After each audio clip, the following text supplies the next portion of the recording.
कि क्या ये उन्होंने कहा 3 घंटे हैं, मैं इसलिए दे रहा हूं 3 घंटे आपस में बैठकर बात सरकार और विपक्ष आपस में बात कर लें। कई बार बात बन जाती है और इस बार तो ऐसा लग रहा है कि बात बननी है, बस ये शुरुआत तो बनी जाएगी। पोस्चरिंग जो है ऑपोजिशन को वो दिखाना है। हाँ सराबा पुलिस नहीं, मुझे लगता है केवल वो पोस्चरिंग के लिए कि भाई अपनी बात को उस तरह से रखा जाए जो अमित शाह जी पर दबाव बनाने के लिए, या छात्रों को कम से कम ये दिखे कि भाई हम उनकी जो लाठी जो उन्होंने खाई है उसकी चिंता कर रहे हैं। एक पॉलिटिकल पोस्चरिंग से ज्यादा मुझे नहीं लगता। विपक्ष भी तैयार है, सरकार तो तैयार है ही। जब वो बिल बात होगी इनके दोनों के बीच में, अब ये 3 घंटे अभी होगी हो सकता है स्पीकर के चैम्बर में ही हो जाए, हो सकता है कि जो पार्लियामेंट्री अफेयर मिनिस्टर और लीडर ऑफ अपोजिशन और ये सब लोग मिलकर, पार्टी का कोई सीनियर लीडर मिलकर, जैसे जेपी नड्डा साहब राज्यसभा में है, यहाँ लोकसभा में अमित शाह जी हैं, वो मिलकर मीटिंग तो होगी। ये कुछ डिमांड तो करेंगे ना, लेकिन सरकार डिमांड यही करेंगे कि अमित शाह हमको तो हम डिमांड तो उन्होंने कोई बड़ी नहीं की है। डिमांड उन्होंने की है कि अमित शाह जी का स्टेटमेंट हो, इससे बड़ी डिमांड कोई है नहीं। अमित शाह जी को उनके कहने से तो स्टेटमेंट देंगे नहीं, वो कहेंगे जब चर्चा होगी तो इस पर बात होगी ना। आप और वैसे भी इस बिल पर चर्चा होगी तो सब कुछ बात होगी, बिल्कुल लाठीचार्ज की भी बात होगी, और जब सरकार जवाब देगी तो वो सारी बातों का जवाब देगी। इस बिल पर कोई जरूरी तो है नहीं कि अमित शाह जी बोले, इसको तो इस पर तो मंत्री का रिप्लाई होगा ना। इस पर तो मंत्री का रिप्लाई होगा, लेकिन अमित शाह जी तो वैसे इंटरवीन कर सकते हैं ना। वो अगर वो ये आश्वासन दे देते हैं कि हाँ भी होम मिनिस्टर बोलेंगे, इतना उनको एश्योरेंस मिल जाए तो शायद आगे बात बन जाए। आप कुछ बोल रहे हैं? नहीं, मैं सिर्फ इतना कह रहा हूँ कि चूंकि ये बहुत महत्वपूर्ण मुद्दा है, तो नीट पर जब एग्जामिनेशन पर सुधार वगैरह कड़े कानून की जब बात होगी तो पुलिस जिन्होंने जो लाठीचार्ज किया है उस पर भी बात बिल्कुल आएगी ही, वो तो छात्रों के पूरे आंदोलन पर चर्चा बिल्कुल होगी। और जो सरकार के तरफ से होगा कि सरकार की तरफ से जो बोलने वाले लोग होंगे, सरकार की तरफ से चुने गए हैं ना बोलने वाले लोग, तो वो भी ये गिनवाएंगे, पूरी हिस्ट्री सीट निकालेंगे कि कपिल सिब्बल के समय कब हुआ था, उनके समय कब हुआ था, वो सब चीजें भी निकल करके आएंगी। रामदेव जी का भी जिक्र आएगा। हाँ, सभी ये आएगा। रामदेव जी पर जो लाठीचार्ज हुआ था, वो अयोध्या में जो कारसेवकों की हत्या की गई थी, वो जो कर्नाटक के अंदर के लिए जो कर्नाटक के अंदर 2006 में जो कांग्रेसियों ने मरवा दिया था, 6 लोग मारे गए थे, वो जिसको मिनी अयोध्या कहा जाता है, उस पर भी अनावश्यक तौर पर गोली चलाई गई थी, जिसमें 6 प्रदर्शनकारियों की मौत हो गई थी। वो तो कह रहे हैं होम मिनिस्टर, पहले होम मिनिस्टर बोले। आप समझिए सर, इसमें फिर हम बात करेंगे। उसमें हो सकता है कि होम मिनिस्टर भी बीच में आकर इंटरवीन करे। इसमें अमित शाह जी की दुविधा समझिए। क्या अमित शाह बयान देते हुए कहेंगे कि जो पुलिस ने लाठीचार्ज किया वो ठीक किया, या अमित शाह जी कहेंगे कि नहीं जो छात्रों पर हुआ वो गलत हुआ? वो जो बयान देंगे वो उसका दूसरा पक्ष उसका लाभ उठाएगा। अमित शाह अगर कहेंगे कि छात्रों की तरफ से हिंसा हुई थी कुछ तत्वों ने, तो पुलिस ने उसका ठीक किया, तो छात्र से गलत तरीके से लेंगे। और अमित शाह जी अगर ये कह देंगे कि नहीं पुलिस को नहीं करना था, तो गृह मंत्री होते हुए आप ये मानेंगे कि दिल्ली पुलिस ने जो किया। समीर जी, इसके तो बोलने के विपक्ष ने कहा है कि अमित शाह खेद प्रकट करे इस मामले को लेकर। नहीं, अमित शाह खेद प्रकट करे, वो उनका बयान नहीं मांग रहे। में सुनवाई है। मैं कह रहा हूं कि आज होम मिनिस्टर का स्टेटमेंट नहीं हो सकता, क्योंकि सरकार को रिप्लाई देना है कल सुप्रीम कोर्ट में। बिल्कुल, तो वो सुप्रीम कोर्ट का रिप्लाई से क्या लेना देना इसमें? अरे बहुत अपना बयान दे सकते हैं ना, इसमें ऐसा नहीं होगा ना। बयान तो अधिवक्ता जो देगा वो अलग होगा। पहले इसका तो जवाब यहाँ तो दीजिए ना। वो सुप्रीम कोर्ट का जवाब के बाद हो सकता है कल उस पर जवाब दे, क्योंकि सुप्रीम कोर्ट में ये मामला पड़ा हुआ है। तो सुप्रीम कोर्ट में जो गवर्नमेंट रिप्लाई हो सकता है अब ये बातचीत होगी ऑपोजिशन और सरकार की, सरकार कोई एश्योरेंस दे दे। पोस्चरिंग है सर, ये त्रिपाठी जी चर्चा नहीं होना है, चर्चा नहीं करेगा, चर्चा नहीं होनी है। स्पीकर साहब मौका दे रहे हैं। देखिए, मैं तो शुरू में ही मैंने कहा था और मुझे उम्मीद थी कि शायद अब तक हो जाएगा, लेकिन 5 बजे तक होने का मतलब है कि आज तो चर्चा अब नहीं होने वाली है। चर्चा होगी आगे, इसमें तो कोई संदेह नहीं, आखिर में अंत में तो कहीं आना होगा। लेकिन अब ये देश जो देख रहा होगा, जो छात्र देख रहे होंगे, उनको अपने साथ ये धोखा लग रहा होगा। और राहुल गांधी को सोचना चाहिए, उनके लाख बुलावे पर जनता उनके साथ नहीं आई। वो पीएम आवास चले गए विदेश की 20-22 दिन की छुट्टी के बाद, फिर भी जनता नहीं आई। वो कहते रह गए, लेकिन कांग्रेस के साथ लोग खड़े नहीं हो रहे हैं। उनको जरा सोचना चाहिए क्यों नहीं खड़े हो रहे हैं। जब ऐसे आप इधर उधर करेंगे, और ठीक है विरोध प्रदर्शन विपक्ष का अधिकार है, आप वो मांगते रहिए। और जो अभी प्रोफेसर साहब ने कहा, क्या ये डिबेट होगी तो उसमें ये सारी चीजें नहीं आएंगी? बताइए ना, आप उसमें चर्चा करिए, उसमें कौन रोकेगा आपको? उस डिटेल में बताइए कि छात्रों के ऊपर क्या हुआ। ये भी आए कि मीडिया वाले कैसे पीटे गए हैं, ये भी आए कि कैसे पुलिस वालों के साथ लगा, छात्र से लेकर जो प्रधानमंत्री को गालियां दी गई हैं, वीडियो नहीं। वो तो पॉलिटिकल पोस्चरिंग जितना है, इसको इतना ठीक है चलता रहता है पार्लियामेंट में, इतना स्पेस तो देना चाहिए अपोजिशन को भी। कि वो एक अगली खबर लगा दी है, जरा आप लोग जहां ले आए चर्चा को, मुझसे खबर मेरे पास है, सोशल मीडिया वाली खबर पुलिस, हाँ वो वाली खबर दे दीजिए। दिल्ली पुलिस एक्चुअली अब सोशल मीडिया पर जो कुछ पोस्ट किया गया ना इस दौरान, उस सबको भी वो देख रही है।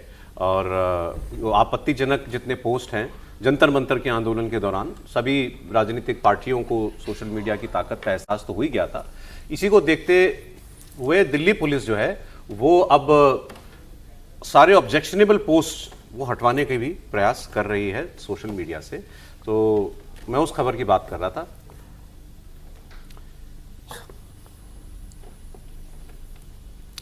तो जितने भड़काऊ बातें कही गई, पोस्टर लगाए गए, पोस्ट किए गए और फिर वो सोशल मीडिया पर अपलोड भी किए गए, उस सारे आपत्तिजनक पोस्ट को हटवा दिया है, हटवा रही है दिल्ली पुलिस।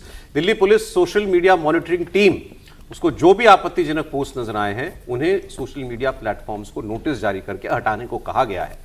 आपत्तिजनक कंटेंट की पहचान के बाद सोशल मीडिया प्लेटफॉर्म्स को नोटिस जारी करके कार्रवाई करने के लिए कहा जा रहा है। दिल्ली पुलिस की सोशल मीडिया मॉनिटरिंग टीम लगातार ऐसे कंटेंट पर निगरानी रख रही है। जंतर मंतर पर प्रोटेस्ट के दौरान युवाओं के बैनर और पोस्टर्स के जरिए जो उन्होंने अपनी नाराजगी जाहिर की थी, उसमें कुछ बहुत ऑब्जेक्शनेबल आपत्तिजनक पोस्ट भी थे। उसके अंदर भद्दी नारेबाजी भी हुई, गाली गलौज थी, बिल्कुल एक अलग लेवल की। तो अब वो सब सोशल मीडिया से हटाने के लिए notice in social media platforms को दे दिए गए हैं। लेकिन मैं कह रहा हूँ कितना आप हटाएंगे, इसका तो कोई अंत है नहीं। वो हटा भी देंगे तो अब तो बात खत्म ही हो गई वहां तक आकर। या तो उसी समय पुलिस उस समय काम कर रही होती सरकार कि जब रखे गए हैं या नहीं रखे गए हैं उसको लेकर। अब जब पूरा आंदोलन ही खत्म हो गया, उसका मतलब तो यह है कि आप उनको मॉनिटर कर रहे हो जिन्होंने वो लगाए हैं। हाँ, वो जो प्रियंका गांधी ने आरोप लगाया ना हाँ, कि नहीं, इसका मतलब ही है वो लड़कियों के घरों को फोन गए हैं, हाँ, पेरेंट्स को फोन गए कि आपके बच्चे आए थे प्रोटेस्ट में। हाँ, मैंने कुछ ऐसे वीडियोस देखे भी कि कुछ लोग, खासकर मुंबई में मैंने 2-3 ऐसे फोटोज पोस्ट देखे, लड़कियों के ही थे कि हम प्रोटेस्ट में गए थे और अगले दिन बिहार के भी कुछ वीडियोस नोटिस आ गया, पुलिस का नोटिस आ गया और हमको बुलाया गया, हमारा बस नाम पता पहचान वगैरह सब की गई, हमको 2-3 घंटे बैठाया गया और फिर कहा गया आप कल दोबारा आओ। देखिए, प्रोटेस्ट में जो कुछ हुआ ऐसा तो नहीं है कि बिल्कुल पुलिस व्हाइट वॉश कर देगी कि जैसे कुछ हुआ ही नहीं, ऐसे भी नहीं होता। नहीं, ऐसे होता नहीं। जहां त्रिपाठी जी, नहीं देखिए, मतलब दोनों ही चीजें हैं इसमें। ये ठीक बात है कि जब इस तरह की घटनाएं होती हैं तो उसमें कहां तक गया है, अतिरेक सब तरफ से हुआ है। पुलिस की जवाबदेही इसलिए होती है कि पुलिस एक संगठित तंत्र है, वो कानून व्यवस्था को बनाए रखने के लिए होती है। तो कई बार इसीलिए जिसको कहते हैं ना कि पुलिस वाले हिस्से को ज्यादा हम उसको जवाबदेह ठहराना चाहते हैं, और वो सही है, लोकतंत्र में जरूरत भी है। लेकिन मुझे लगता है कि अगर जरूरत पड़े तो बाकायदा गृह मंत्रालय को एक कमेटी बना देनी चाहिए और इसमें दोनों पक्षों ने जिसने गड़बड़ की है उसके खिलाफ कार्रवाई करनी चाहिए। फिर लेकिन तब जब उन छात्रों को भी जेल में भेजा जाएगा तो उस पर भी कोई सवाल नहीं खड़ा होना चाहिए। छात्र मतलब वो छात्र तो होंगे नहीं, वो तो गुंडे होंगे ना। फिर जिसके बारे में वो दीपके कह रहे थे कि तो भाजपा ने भिजवा दिए थे गुंडे, तो जब वो लोग पकड़े जाएंगे, क्योंकि कार्रवाई होगी तब तो दोनों तरफ देखा जाएगा ना। और मैं फिर कह रहा हूं, आंदोलनों में ये सब होता है भाई, लाठी चलना, पिटाई हो जाना, ये सब होता है। अगर कोई बहुत अतिरेक हुआ है तो उसको जांच कराई और जो जो दोषी हैं उनके खिलाफ कार्रवाई कराई। लेकिन ये तो नहीं चलेगा कि एक तरफ तो कह रहे हैं कि ना हमारे खिलाफ तो कुछ नहीं होगा और दूसरी तरफ कहें कि उनको फांसी तीन चीजों पर ये लाठीचार्ज पर तो है ही, 3 और चीजों पर उनको स्पेशली ऑब्जेक्शन है, स्टूडेंट्स को भी और अपोजिशन की पार्टियों को भी। एक तो पैलेट गन चली, तो दिल्ली में स्टूडेंट्स पर पैलेट गन चलाने का क्या मतलब था।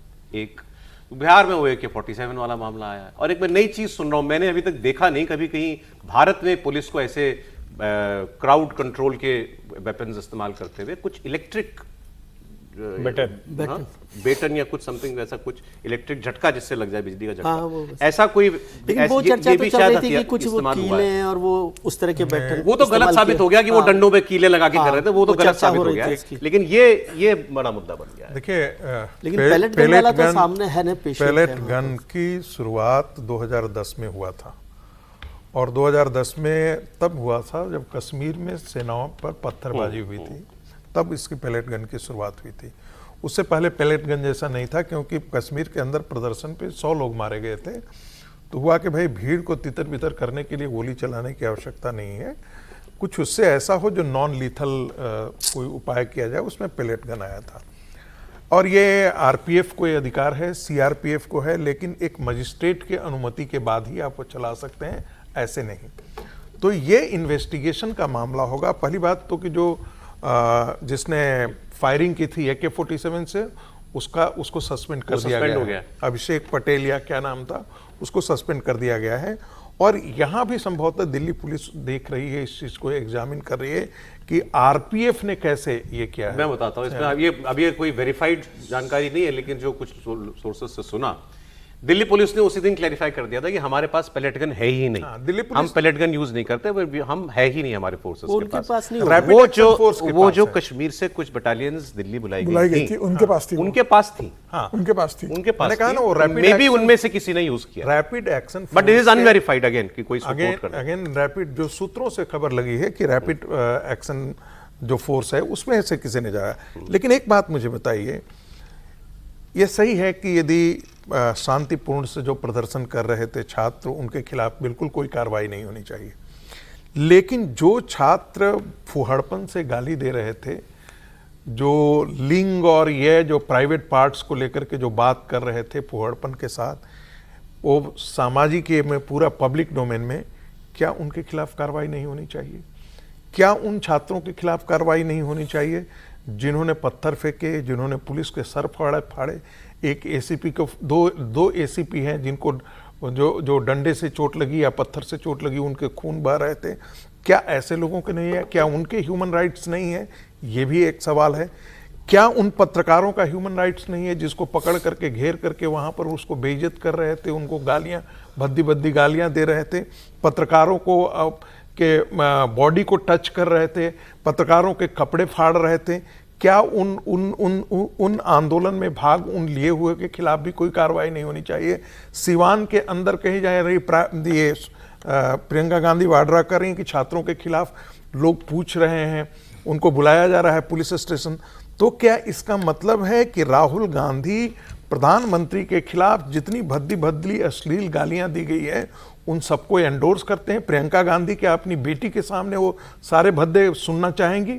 वो सारे वीडियो उनको भेज दिया जाना चाहिए प्रियंका गांधी को कि आप अपने परिवार के साथ, आप अपने बेटी के साथ, बच्चों के साथ एक आप इसकी जिम्मेदारी आप अपोजिशन पे क्यों डाल रहे हैं? मैं